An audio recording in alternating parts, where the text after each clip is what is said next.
Hi guys, welcome to Mrs. Wojcik's homework assignment for linear regression equation. If at any point you struggle during this video, just pause the video, try to catch up, or even go back and rewind.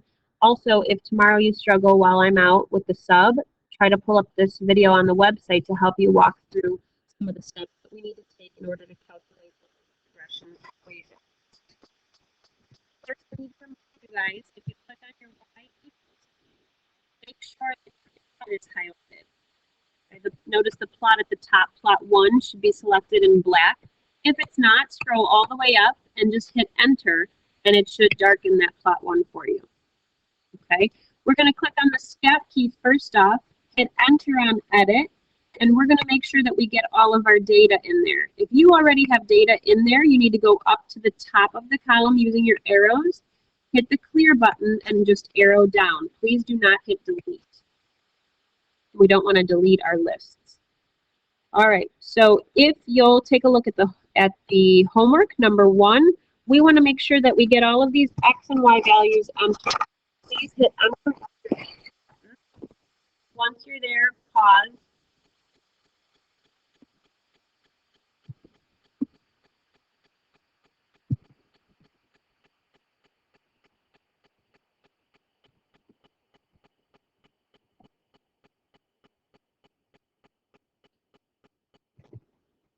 Go nice and slow so you don't make any mistakes. If one of your numbers is wrong, it will make your equation wrong as well.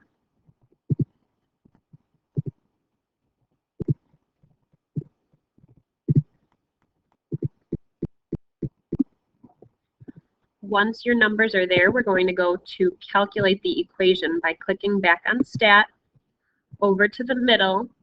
Remember, we're dealing with linear regressions, which is number 4. I want to either push button 4 or I can arrow down. L1 and L2 should already be saved there. We're going to store. Now remember, if you have this older calculator, after you've had your data entered, go back to stat, over to calculate the same way, but your screen is going to look slightly different now. So this is the difference between these two. Okay. Older calculator, you are still going to store into the variables the same way. You're just going to store it here to the right, whereas the newer calculators, we're going to store where it says store. Everyone should click on variables, the vars key, go over to your y variables and hit enter on function. Hit enter once more where it says y1. If you hit enter once more, go down to calculate and hit enter on calculate.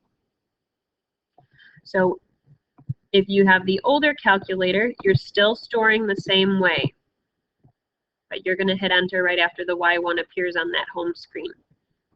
Okay, so either way we should get the same equation. And that's what the E was for.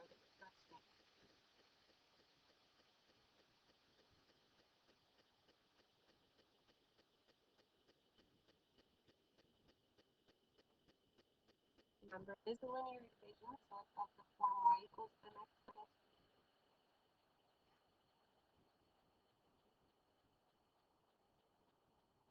correlation. We're going to find that by looking at the graph. And remember, we need to create a graph. The lowest x value is 0, so I'm going to have an x min. I could use it, or I could go even lower than that. My x maximum is only 5, but I could go y. And I'm going to create a standard form. When I go to window,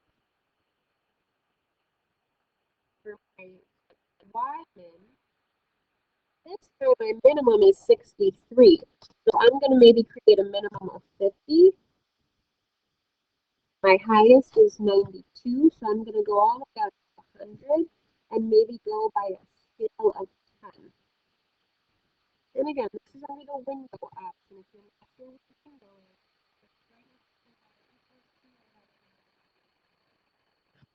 so again, 0, with a scale of 1 for x.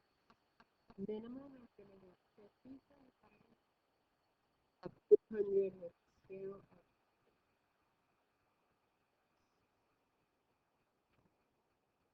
Again, if you need to pause, pause, and you can slow it down or rewatch anything that you need to. Now I should have a good window for the graph. If you are missing the dots, it means again your plot one is not turned on. Go back to your y equals key. If you don't have the line going through the screen, it means that you forgot to store it by clicking on the vars key. You can go back and rewatch the vars, storing in vars. Okay. Once I'm here, I think that this is a very strong correlation. So I'm going to say strong. And we'll notice that the graph rises to the right.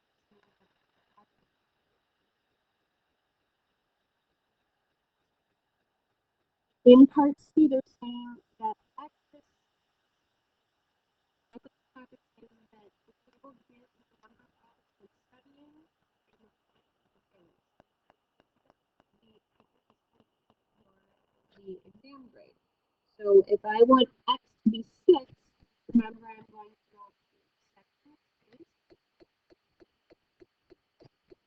I'm going to hit the first one where it says value. So I'm going to click second space. The very first one I'm going to hit enter. I can hit enter. And then it gives me my Y value of 100.4.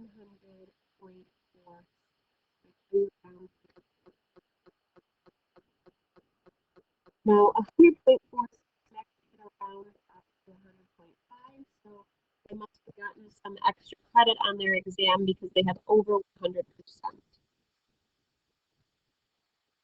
In the next part, they're giving us a Y value. We want to make sure we go to Y2. There's a Y equals to Y2 equal to 98. Again, don't do the very first one.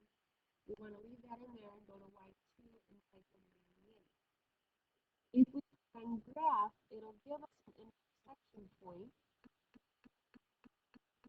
So we're going to go back to the second trace. I'll record this. Second trace. We want to trace our intersection point, which is number 5.